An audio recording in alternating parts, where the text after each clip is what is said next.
Good evening, friends. Namaste. Thank you all for joining us today.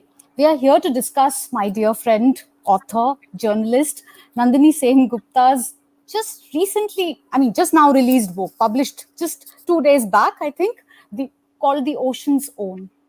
Thank you, Kalinga Literary Festival, for giving us the opportunity to speak about The Ocean's Own. As many of you already know, that The Ocean's Own is the final installment of the wonderful trilogy that Nandini has written, set in the Gupta period. There was The King Within in 2017, The Poisoned Heart, I think, in 2018. Correct me if I'm wrong, Nandini. And now there is The Ocean's Own. So congratulations first to you. Your book is out. The baby's birthday was just 2 days back. And the first question I want to ask you is, how did you get into writing historical fiction? I mean, you were a journalist, right?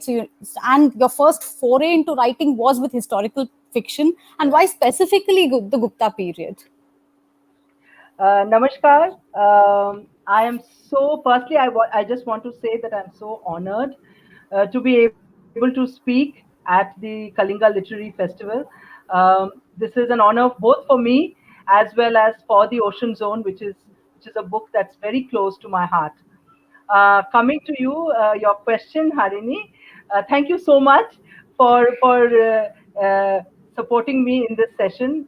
Harini is a dear friend and a fellow historical fiction writer, and she and I share a special connect because she and I both write about classical India, about Gupta era. And coming back to how I started, I write. I'm a journalist. I write about I'm a business journalist, so I write about corporate world and all that. And I did English literature in college. But in 2007, my late husband and I, we went for a holiday. It was just a plain and simple holiday, a weekend holiday to Ajanta Ellora. And there, I looked at those frescoes, and I was amazed. I was looking at people like you and me who lived 1500 years ago, and I had a moment of epiphany, and I said, hello, where were these people hiding? Why don't I know anything about their stories? And I was absolutely fascinated. So I came back and I started reading history for fun, and I read, and for the next 10 years I just read history for fun. And Wow. and the more I read, the more I was fascinated, and I said, oh my God, and in school I used to find history boring. I used to find, that's why I went for English literature rather than history. I didn't major in history, it wasn't even a subject. But when I was reading it for fun, not for an exam, not to write a thesis or anything, I realized that the biggest part of history is the story. It's the story, and there are such fabulous stories. So then I'm like an evangelist. It's my mission to bring those stories forward and to share them with everybody. And I know we've spoken about this earlier also. The way history is taught in school is not too good, and that's the reason why most people don't like history. Like you, I Yeah. studied English literature, but one of my minor subjects during graduation was history, and there I read some books like some of the other prescribed textbooks, which were so much better. I mean, all Yeah. the ancient historians, and that's how I kind of got bitten. Anyway, Yeah. coming back to The Ocean's Own. The Ocean's Own is about Samudragupta, who I think was the best, I mean, the most famous and the most established ruler for that particular era. Oh yes. But, Oh yes. but you started out writing about Chandragupta, his son, Chandragupta Vikramaditya, the king, Yes. and the king within. Then you went to Kumaragupta, and then you came back. So in a way, it is actually a prequel, right? But it's not a Yes. prequel also. What was the Yes. reason for this particular order? Because I would have thought, Samudragupta was the greatest of all those kings. So I would have started with that. But why did you choose that order? You know? This is a very good question, but honestly, I was when I started writing, the first story that gripped me was Deva. That was Ah, Chandragupta Vikramaditya, Chandragupta, and Vikramaditya. Okay. I was fascinated by this character. I was fascinated by the whole, this Devi Chandraguptam angle, Hmm. that he had a blood feud with his own Yeah. brother, Brother. and he killed his brother and married his brother's widow. And that to me was a very dramatic element in the story. So I started out with that, and Deva's story came very naturally to me. Hmm. And at that point, I wasn't even thinking of a trilogy or anything. I was just thinking, okay, fine, this is just a one-off thing. And then after I finished writing that, I said, by which time I was already reading the other Gupta monarchs as well, and I said, oh my God, look at Skandagupta. I mean, this man never, ostensibly, he never married, Hmm. and he spent his entire life fighting off various incursions, and he was one of the few people who fought off the Huns, gave them a True. bloody nose. And I said, oh my God, he is a great man to write about. And so then came Skandagupta. And again, I didn't think of it at that point as a trilogy, by which time my publishers were saying, okay, why don't you write a trilogy? And and instead of, the logical thing would have been to write about Kumar, Yeah, Kumar who's Gupta. Yeah. the Yeah. intervening monarch between Devaraja Yeah. Chandragupta Yeah. Vikramaditya Yeah. and Skandagupta.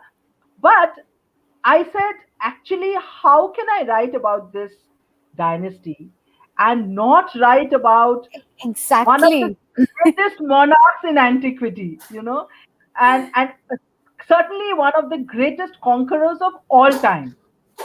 And and I said, oh my God, I have to write about this guy.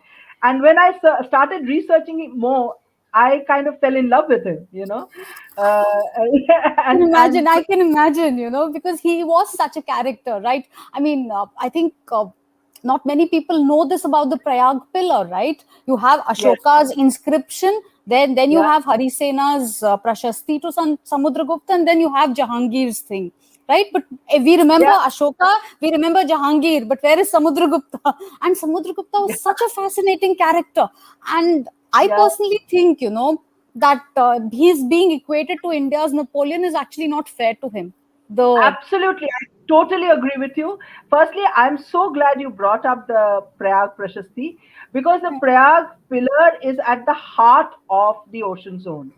And Yeah, I was fascinated by this time capsule that you have, uh, uh, something written in stone that connects three monarchs, three exemplary famous monarchs from three millennia. So you yeah, have the first millennium BCE, you have Ashoka. You have the first millennium CE, you have Samudragupta, and you have the second millennium CE, you have Jahangir. And you kind of have a kind of, a time continuity. capsule Hmm. continuity, and that kind of fascinated me, because firstly, obviously, because like you said, why do we not talk about Samudragupta so much? I mean, why do we call him the Napoleon of India? Why don't we call Napoleon the Samudragupta of France? you know Definitely that, because I won't agree with you on this, because see, Napoleon was power hungry, whereas Samudragupta was very wise, in the sense that I don't think he was very power hungry. Yes, he managed to kind of conquer 12 southern nations. His empire was yeah, really vast, and the foundations that he laid were quite solid, right, and lasted for a while. yeah. But he didn't, at least my reading of him, which is quite little, I must admit, doesn't make him out to be a power hungry monarch. I mean, do you agree with that? I What is your totally take? agree. Because In you've fact, really. Hmm? thank you. I Yeah, sorry. really, really agree with you here. See, because the one big difference between him and Napoleon is that Samudragupta remained unvanquished. Yeah. Unvanquished. Can you believe it? This man, It's he takes his Garuda Dhwaja all over, and he remains unvanquished. Also, as you rightly pointed out, he is not so much driven by the power of it as by his vision. He knows that he is starting something, he's setting up something that will endure for centuries, and it does. So he knits together an empire that is so tightly woven that for the next 150, 200 years, despite incursions, Hmm. despite internal problems, despite all sorts of intrigue and all sorts of upheavals, the warp and the weft does not come loose. So he is the architect of one of the greatest empires that we have seen in our past, and the fact that that empire has managed to endure and soar and become this kind of glorious period. A.L. Basham calls it the glory days, the Hmm. wonder days. The reason why that is so is because the foundations that was laid by Samudragupta was so strong. True. I mean, he was a visionary. That's why he Yes. didn't try to conquer those kingdoms. He was smart enough to know that he can't anyway rule those kingdoms sitting in Yeah, Patliputra, right? So that absolutely. Absolutely. now the next question is more to do with how you write historical fiction. Writing historical fiction. I mean, I write historical fiction too, and I think 2 days back when we spoke about how I wrote about common people, right? Now, Right. I've always been fascinated. How do you take a character as prominent as Samudragupta? Yes, we don't know much about him, but he still existed, right? And you have all his life events charted out in some form or the other. And how do Yeah.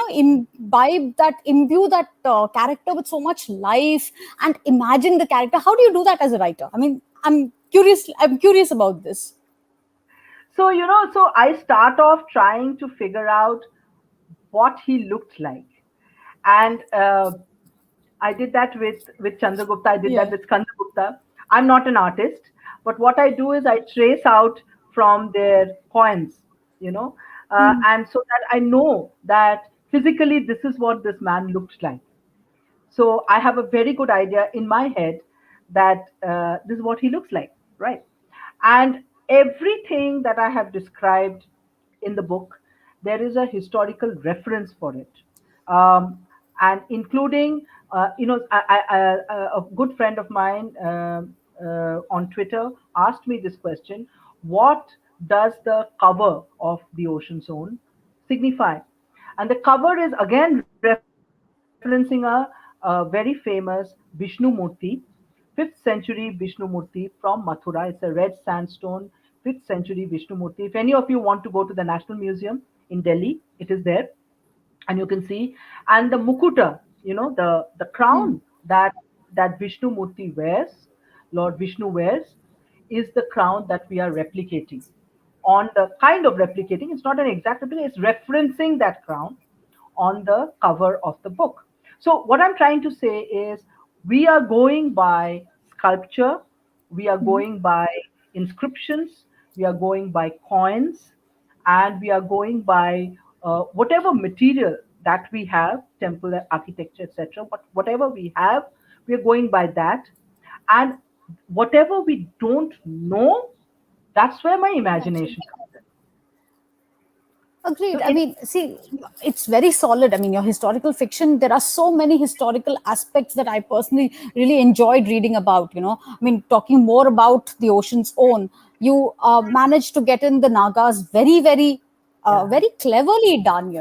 Of course, he was the one who dominated the Nagas, and it was yes, very nice to kind of have a Naga queen. That's a fictional character, of course, yes, but then the whole Naga rebellion coming up and how he kind of conquers that. So that was yeah, also very well done. And what I personally liked besides that also, this is something to do with all the three books that you have written, not just the Ocean Zone. Uh, the, you have a sort of, I mean, maybe I'm jumping to another question now. Okay, we'll come back to Samudragupta. I mean, there's some more that I want to talk about him, but before that, let me jump into another question. Uh, you have a kind of a triangle that I've noticed yes, in all the three books, yes, right? You have Kacha, you have Datta here, and then you have the amazing Angai. yes. Right? I want to talk so much about Yeah, Angai. later. Then in on the other hand, you have in the King Within, you have Dev, you have Darshini, Yeah, and then you have yes, Dhruva Swamini, the wife. yes. And then in that one, and see, and then you have Rohini, I think, in the Poisoned Heart, right?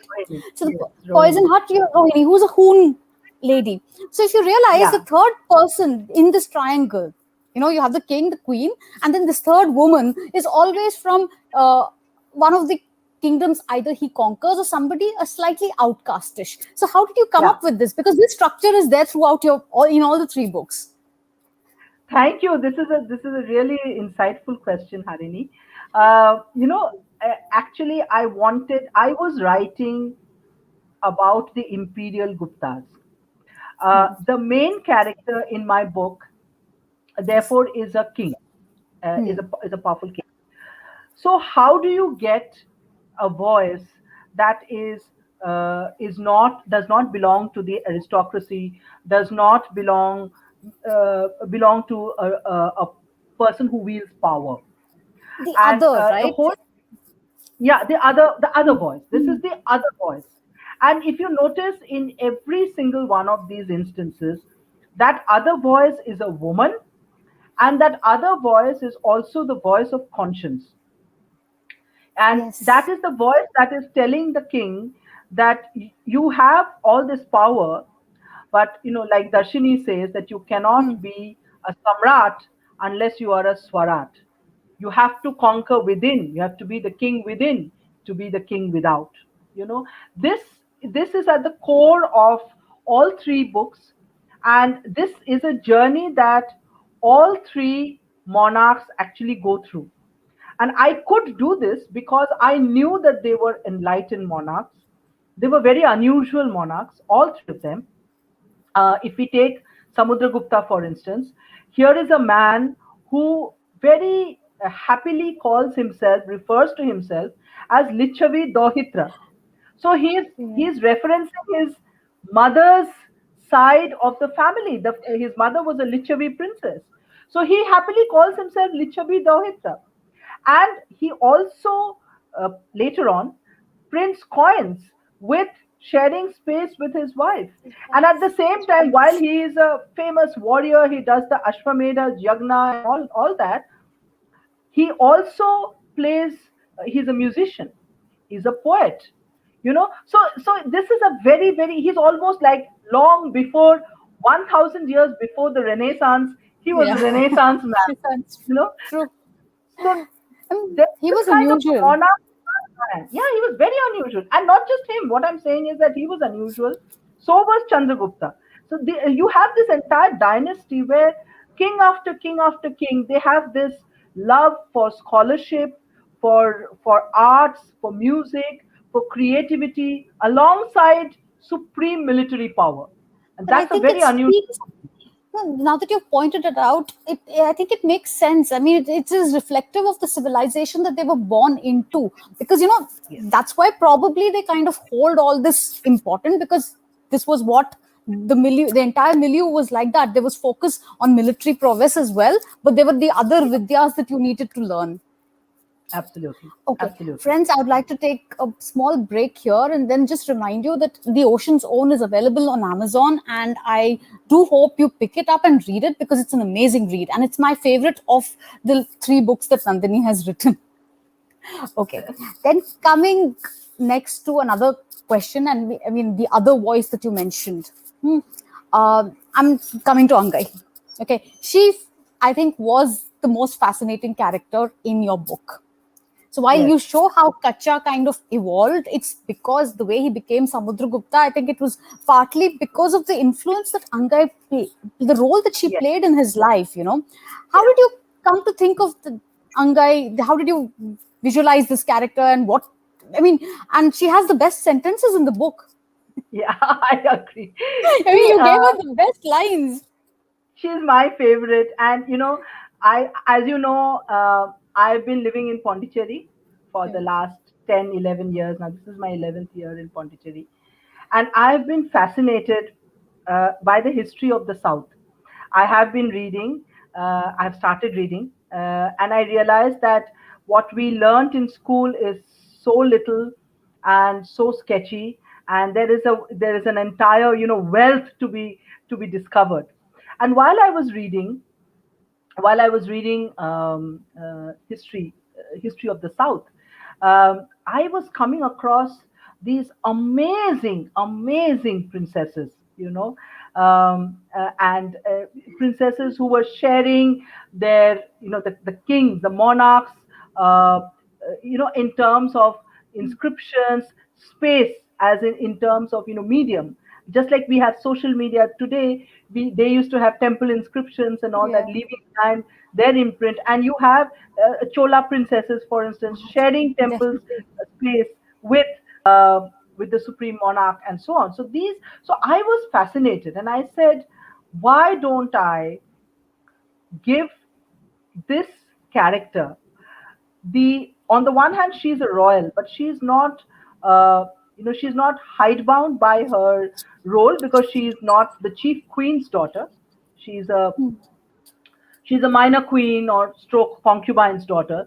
So she is royal born, but she also has the ability to maybe push the envelope a little bit. And uh, she's a warrior, and she is an expert in silambam. So we've all learned, we've heard about Kalaripattu and all that. Everybody knows what. How many people know about Silamba? Not How many really. people know? Yeah. So I told her, I said, this woman has to be a warrior, but a warrior who looks at war or a fight not as something, not to show power over others, but to show power over herself. So, you have a completely different idiom. You're fighting for a completely different reason. And that was the beginning of Angai. And as she grew, and she kind of took on, and soon she had a life of her own, and she did She many had a things. life of her own. And after I put the book down, when I read it, I'm sorry, I remembered Angai more than Samudragupta.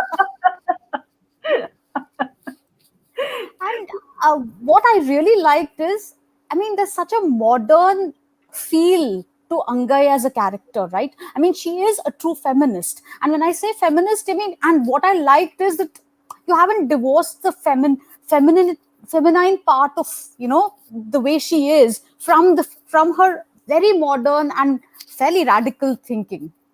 And I really Yes, like that. absolutely. See, this is the reason why, like I told you, she took on a life of her own. Yeah. And uh, and and she kind of embodies the combination, the culmination of femininity and feminism. That if you are a feminist, you can be utterly feminine and still be a feminist. And there's a passage, which I would like to quote, if I may, Yeah, please uh, do. where where she is. So Kacha is asking her. He wants to learn Silambam. He's never seen this. He's totally intrigued. And she says, okay. And they come to the arena where she's going to teach him. And she turns up wearing a beautiful sari and temple jewelry. And I had great fun, describing those lovely Yeah. temple jewelry pieces, and flowers in her hair, all full shringar. And Kacha and his friend Harisena very snarkily say that, looking at you, one would think that you're going to the temple. They wouldn't think that you are preparing for war. Or this is a fight, right? And she says something very interesting. She says that my sword does not make me any less a woman, any more than your sword makes you any more a man. So, they are totally taken aback, but this is at the heart of who Angai is. It's a question of her choice. And this is the lesson that she gives Kacha, that at the end of the day, she is a person who embodies choice. Everything she does it out of choice, not out of any exigency, not because she is forced, not because she has no other option. At every point in time, she owns her decisions. And she knows who she is, she knows the decisions that she's taking, and she knows the consequences. And that's what makes her such an interesting character. And that's what makes her so modern, right? It's her free Yeah, will. I mean, absolutely. we have a question from Arunji. Why do you think classroom history was not made easy or interesting earlier? Thank you, Arunji. I have so much fun interacting with Arunji on Twitter. Also, he's a very he's a reader of some depth, and so this is a very nice question. I think that history is taught the same way a lot of other subjects are taught.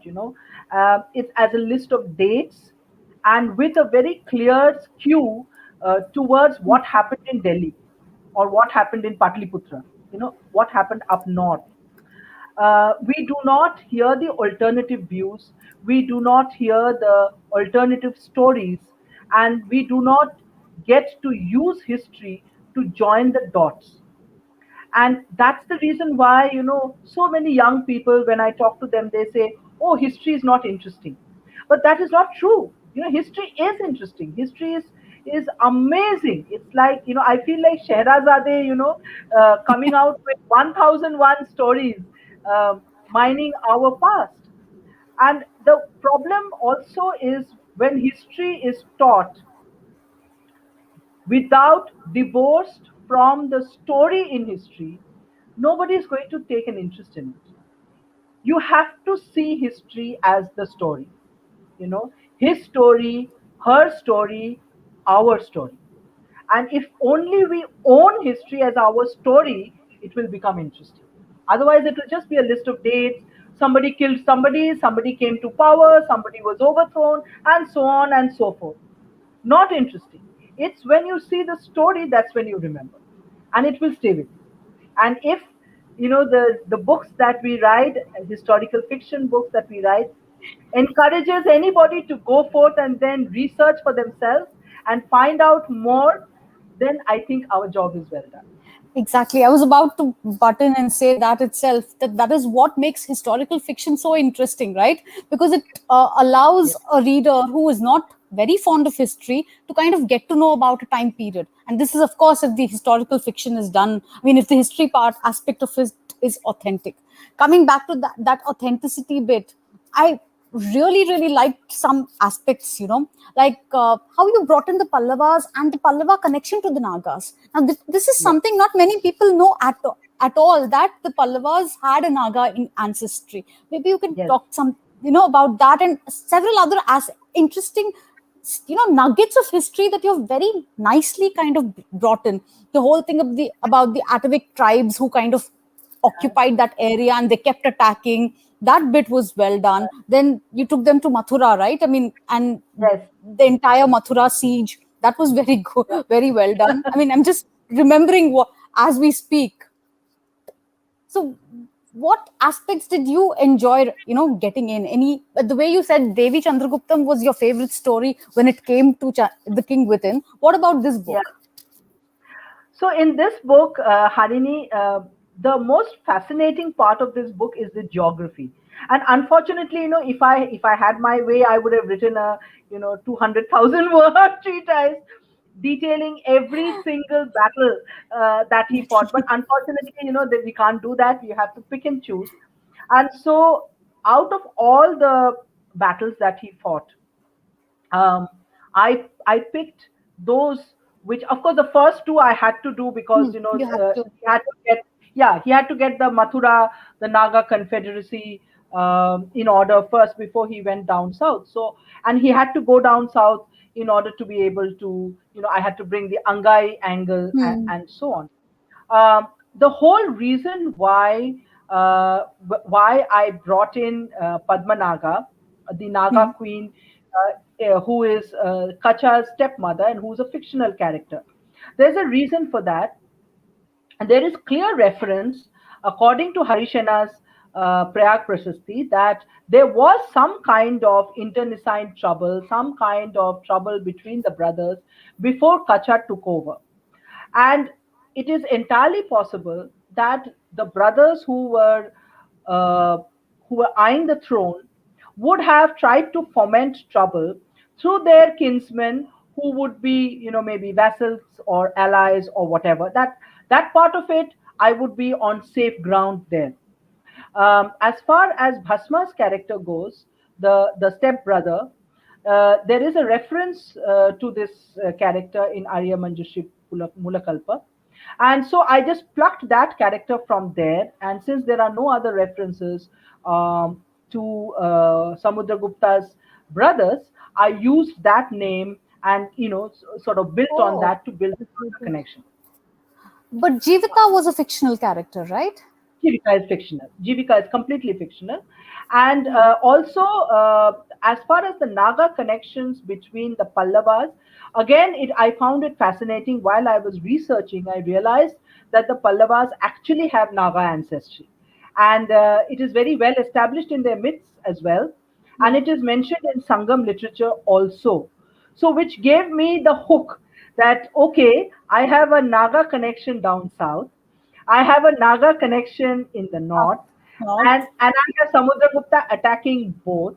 So why don't I connect the three? And so that's how it came about. And it made Uh, perfect sense, of placing, of having Angai there. I, yeah. We're getting a question. Should we take that first and then we continue? yes, yes, of course. Okay. Yeah, it's from Aditya. Thank you, ma'am, for another thrilling session. Do you think Indian historical events were not documented properly? Thank you so much, Aditya. I wouldn't say that Indian historical events are not documented properly, but very often some key historical events are looked at from a certain slant, and that's the reason why we have not heard of other stories. We only hear of a few the greats, Ashoka the Great, Akbar the Great, all these the greats are there, but what about the intervening years? There would have been amazing kings and queens, and there would have been fascinating stories which get lost because we are focusing on only key people, key characters in our long and very colorful past. So that is one part of it. The other part of it is that there is definitely a very strong male skew. If you notice, all the great monarchs that we are taught about are all men. And apart from Rani Lakshmi Bai of Jhansi, you don't really hear about too many famous queens. But the truth is Yes. that India had these amazing queens, and one of them, Harini herself has written about. Prabhavati Gupta is one of them. She was Chandragupta Vikramaditya's daughter, and she also features in The King Within. But apart from her, the Gupta queens were very strong queens, and there were queens who ruled in their own right. People like Didda, people like Rudrama Devi, who was the Kakatiya queen, people like Durgavati, who was the Rajgond queen. There are so many strong, amazing queens. Abakka Chauta, for instance, Tarabai, who was a Maratha queen, and so on. You have such amazing, amazing characters. We never get to know about them because our focus is overwhelmingly, skewed towards a few characters in history. And that's where I think historical fiction can step in and we can tell those stories. And when you say historical fiction, I think you mean historical fiction written in English, because vernacular literature has some amazing, historical fiction. I don't read any other language besides English and Hindi. But the thing is, for me, Kalki's writings opened up an entire world. I read them in translation, but amazing. And I'm sure that in other languages also, and you'd know more about Bengali, right, Nandini? Yes. There is so much of wealth. I totally agree because I was encouraged and inspired to write historical fiction thanks to two legendary Bengali writers. The first is Bankim Chandra Chattopadhyay. The second is Sharadindu Bandyopadhyay. And these two writers brought the past alive through their writing, and that's why I said, oh my God, I can do that too. I mean, I can at least try. I can at least try. And you are quite right about Kalki because I'm reading Kalki now in translation. Yeah. Yes, It is amazing. It is just amazing. And K. Munshi's Patan uh, series, for instance, pattern again, I have. series. Yeah, yeah. So there is a wealth. You're absolutely right that these stories have been there in regional literature, and it is only now that many of those books are being translated, and so people like me who say somebody like me, I don't read Tamil, but I can read Kalki, and maybe you don't read Bangla, but you can read Sharadindu Bandyopadhyay in translation. I have So read, and banks of yeah, by the banks of Tungabhadra is too good. Okay, there's a question from Kartikeya. Uh, what are the books you recommend to the readers who are interested in reading about the Gupta period from the common man's perspective? So if you're asking about history books, you can start off with R.C. Mazumdar, and as you go along, you will be able to go into greater depth. But R.C. Mazumdar's Ancient India is an absolute must read. I swear, I absolutely swear by it. It's absolutely brilliant. So if there's one book that I would have to recommend to you, it would be R.C. Mazumdar's Ancient India. So, Harini, we were talking a little bit about the Nagas, Yeah, the Nagas. and the Pallavas. There again, there is a reference to a tsunami, to a storm, a tropical storm in the book, where uh, again there is a I have tried to do some research on the etymological references. So the Kadalkol Yeah, the is an Kadal Kol, etymological yeah. the reference that again I got from ancient Tamil inscriptions, and it is very clear that that particular part, the part that we are describing is very close to where I live right now. Kanchi is very close to Hmm. Pondicherry, where I live right now. So that area, that it was quite prone to very violent storms, is quite clear.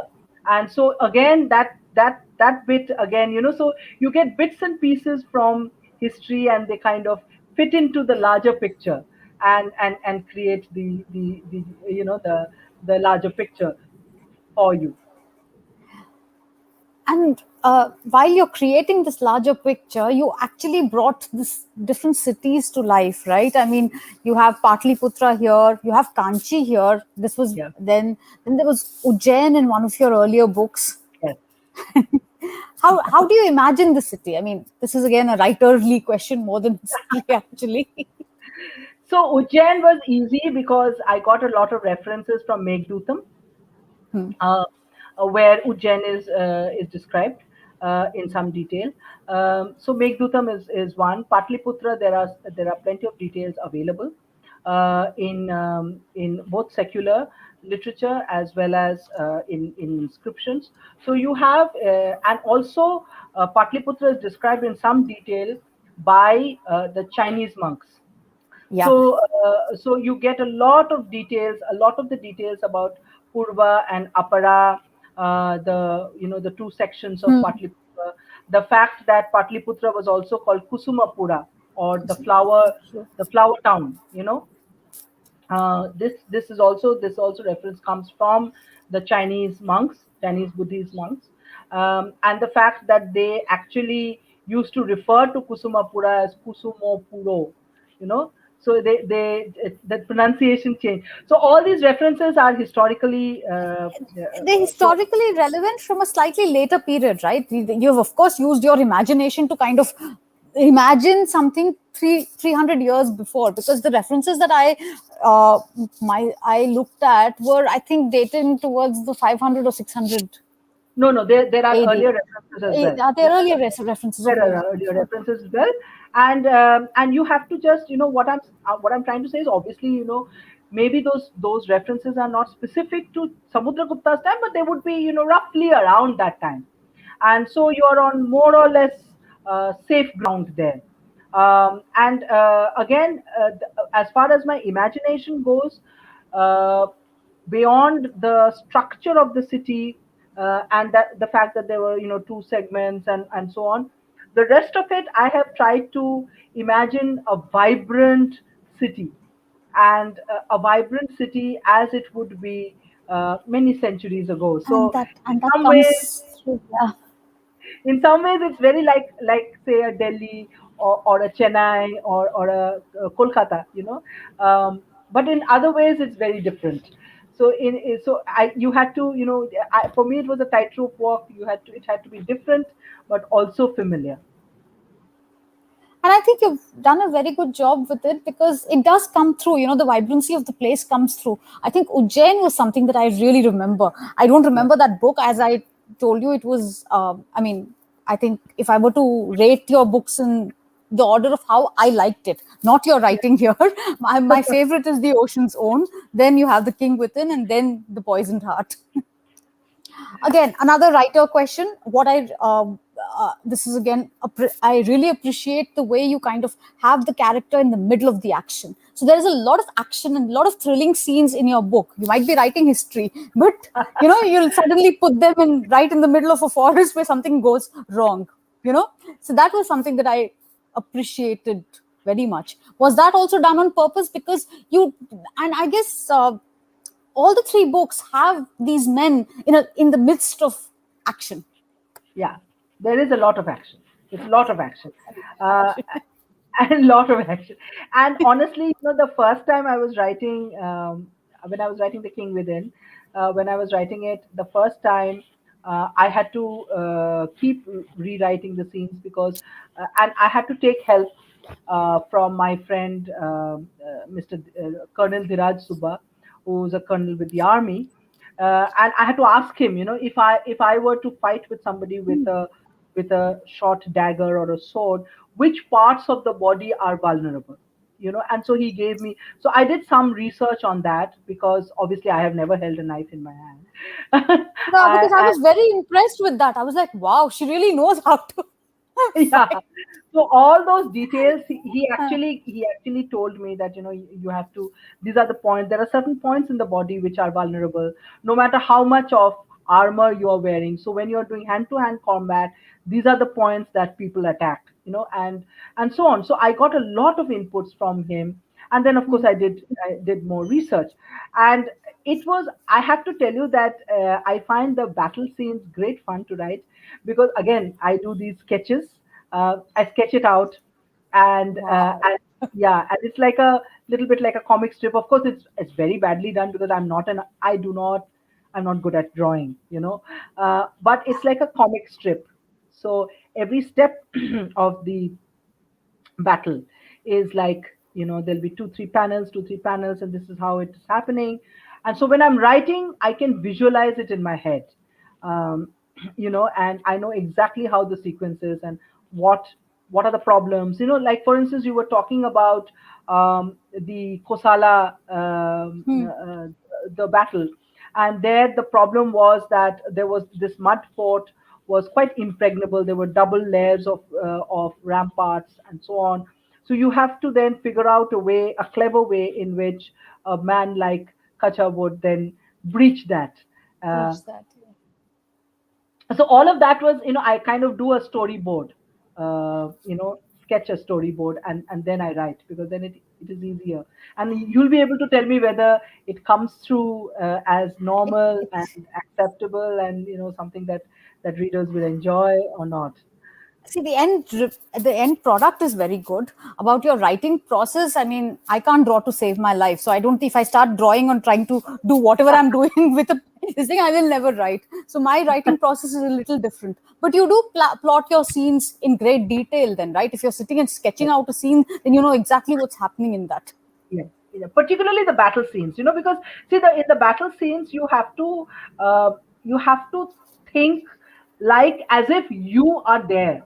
You are there in that battle, and every battle has to be different, right? So each battle, I've described one, two, three, four battles in the ocean zone, and each battle is different. Every single battle is different. So you have to be able to differentiate the battles and think them through, and most importantly, visualize. Visualize, So yeah.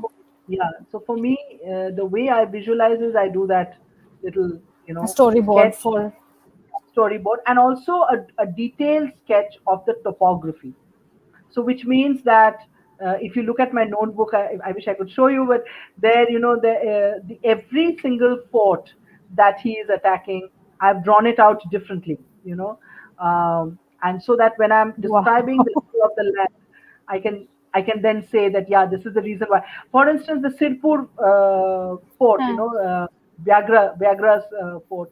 Yeah, yeah. Again, if you go into the details, the topographical details, that is exactly how it is. There was a lake, there is the river, there's the jungles, and the moat and the crocodiles and all that. Those I've added. I would have assumed that he would have, if he's a tribal king, he would have pet crocodiles Hmm. in his moat. A lot of people did. A lot of kings did. So, but other than that, the way the strategizing, that bit I had to work on in some detail. And that's amazing. And maybe that's what makes the entire land and the period come alive in the book. I had so much fun writing that, seriously. And of course, the hats off to Mr. Harisena. The Prayag Prashasti gives you exactly how he Exactly what. so you have a lot of details to work with, and the route that he took, and then you kind of follow that through, and pick and choose your battles. And Harisena himself was such an interesting character because he features in two books of yours, right? The older Right. version is there in The King Within, and Yeah. the younger version is here. And I remember when I read The Ocean Zone, I have been meaning to reread King Within. I haven't done that because I really wanted to see how the progression was, or rather, in this case, the recreation, right? Because you wrote the older Harisena first. Yeah, yeah. Another thing, yeah, sorry. No, I just wanted to talk a little bit about Huh. Harisena. Yeah. Harisena is such an important character because he's also a historical character, just like Kacha is, Hmm. just like Datta is, Datta Devi, Kumara Devi, all these are historical characters. But in Harisena's case, I wanted to make him a friend who is not scared to question, uh, to question, and disapprove of his royal friend. So he knows that his friend is the emperor, and he also knows that what he suggests, it is entirely up to Kacha to listen to him or completely disregard him, because beyond a point he can't really cross that thin line, because he's not royal born.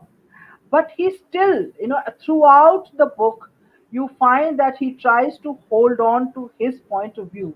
He does not allow anybody to bully him into changing his point of view. And This is my that point of view. You can disagree. That's fine. and what also comes across, about Harisena is his loyalty. No, and I'm not talking about loyalty to towards Kacha Samudragupta, the loyalty towards Datta. When when he sees that his friend is falling for Angai, he isn't Yes. happy because he's like, okay, you have a wife back home, what the hell are you doing?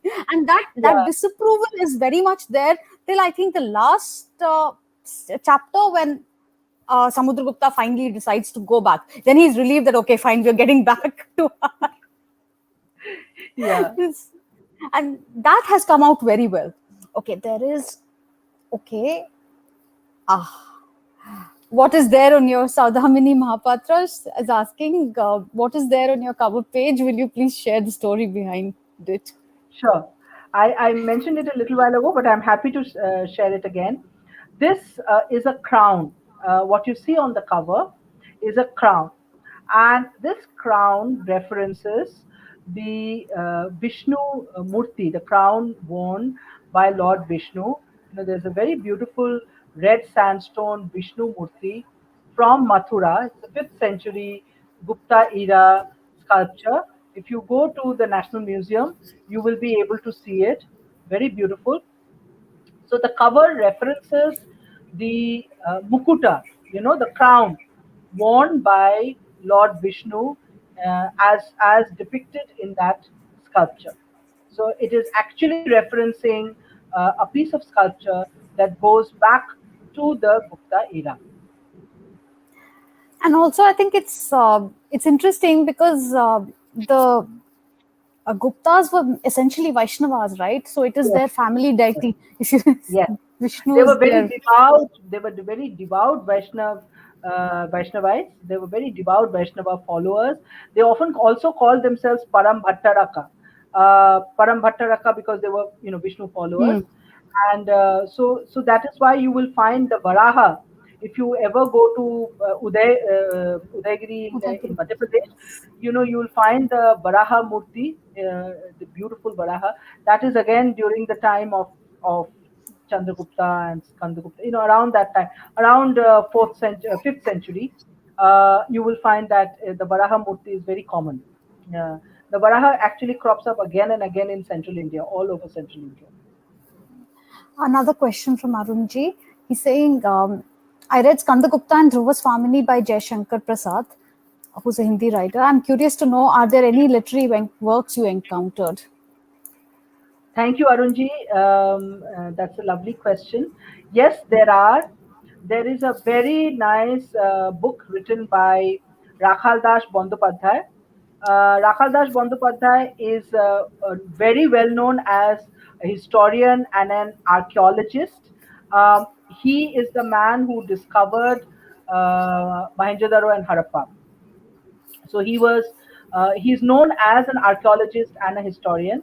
But what people do not know is that he has also written historical fiction. And one of the books that he has written is about Dhruva Swamini. So the book is called Dhruva Swamini. And of course, his Dhruva Swamini is very, very different from mine. You must remember that this book was written in the 1920s. So so the way he has imagined Dhruva Swamini and how he has managed to recreate the fact that she was Ramagupta's wife, and then after he died, he was killed by Chandragupta, then she becomes Chandragupta's wife. That bit, the way he has done it or the way I have done it are completely different. But both of us, the source is the same, which is Devi Chandragupta. As far as Kandagupta goes, again, there is a reference to him. He is not the central character, but he is one of the side characters in a very well known Bengali novel by Sharadindu Bandyopadhyay called Kaler Mondira. In Kalen Mondira, Skandagupta is an old man. He's certainly middle aged, but yeah, old man, and old as in he would be in his late 40s or something, and he's shown to be this tireless warrior, never gets the time to settle down, never gets the time to marry or whatever. So yes, so these are the two references that I have come across, and I was very inspired by it. But my Skanda and my Dhruva Swamini are completely different. Completely. Okay, we have another 5 minutes left. We can continue talking, or are there going to be more questions? There. What are your advice to the young writers who want to write historical novels? My advice would be get your research right. If you get your research right, if you do your research in depth, the story, when you're writing it, you're not going to go wrong. See, the point is, a lot of people say that historical fiction is not history, and they're right. Historical fiction is not history; it is fiction, but it is based on history, and it is like a window to history. And if that window is not right, if that difference between what is history, what is fact, and what is fiction is not clearly explained in the book, then people can get confused, thinking that some fictional character was actually historical. And that's why I always mention it in my prologue or in the foreword in every single one of these books, including the Blue Horse, which is a book for children, where I talk about animals of history. Every story at the end of it had a little paragraph which tells you the source and what part of it is fiction and what part of it is fact. That's very important, because then people know exactly where the fiction element is coming in and exactly where the fact is coming in. But historical fiction is very important because it is immersive history. That's how you time travel. History books will not let you do that. So that's why It's you can get the best of both worlds through this. it's interesting you mentioned this, Nandini, because that is the reason I don't write about kings and queens in my this thing, because I want that distinction to be very clear, in the sense that all my characters are mostly fictional. You might have someone in the periphery, but the distinction is there, because otherwise that it can get blurred, right? People will not know whether the person is real or not. No, that's why. That's what I'm saying. That it's very, Hmm. very important. Firstly, of course, you have to be absolutely clear about your research and that your research is rock solid. And secondly, when you're basing a book on a famous historical figure, then you have to be very clear in your foreword, explaining exactly where the fiction ends and fact begins. Yeah. Rama Rangan is saying the city Ujjain did come across as a lively, lovely, lively, thriving city in the first book. Waiting to read the others now. Yeah. Thanks, Brahma. Thank you so much. And yes, this third book will have Patliputra. There's a lot of Patliputra, and there's also Kanchi, and there is also a little bit of Mathura, but mostly Patliputra and Kanchi. You'll love Yeah. this. World building. How about the taverns in ancient India, the interiors and architecture? The taverns, I believe, I'm sure of this, would have been as bustling, noisy, full of excitement, full of spirit as they are today. There is nothing to assume that, the people who lived in classical India were Game of Thrones type kind of characters who are completely different and weird and wonderful. They were people like you and me. Many of the things that they did were what we do today. And of course, if you ask me, there were so many types of liquor available in ancient India. In fact, all my books mention the different types. There is Gauri, there is Madhvi, there is Asava, there is of course Roman Suda, and so on. And so there are so many different types of liquor that was available. People would drink also non-alcoholic beverages like salted lassis and stuff like that. They would have it with spiced pieces of fish, and vegetables, and papad. Papad was there back then, and so on. So you would have people drinking, enjoying each other's company, and so on. As far as what the taverns looked like inside, I would assume that since back then people had wooden structures, so they would have a wooden framework, and the walls would be full of colorful frescoes, just like the ones that you see in Ajanta, except that Ajanta, the frescoes are spiritual in nature. Here they would be a little bit more ribald and body in nature. Arunji says, I found the way you wrote the book, The Blue Horse and Other Amazing Animals from Indian History interesting. Hope people get interested in researching more to enjoy history. Thank you so much, Arunji. Thank you so much. I'm so grateful for that. Thank you. Thank you, Ashutosh, ji, Ashutoshi. thank you. Thank you so much. Thank you, Varunji. Thank Thank you you. so much. Thank you, Arunji. Th- I thoroughly, thoroughly enjoyed myself. Thank you so much. Yes. Thank you very much, Nandini, from my side and also from the Kalinga Literary Festival. Thank you to the organizers of Kalinga Literary Festival. We are just finishing it now. It was wonderful talking to you over the past 2 days, one on Monday and one today about your book. And all the very best to the Ocean Zone. Thank you so much, Harini. A big, big thank you to you.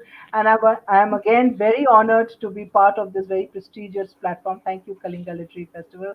And friends, do show your love to Kacha, to Samudra Gupta, and to the Ocean Zone. Namaskar. Namaste. Thank you.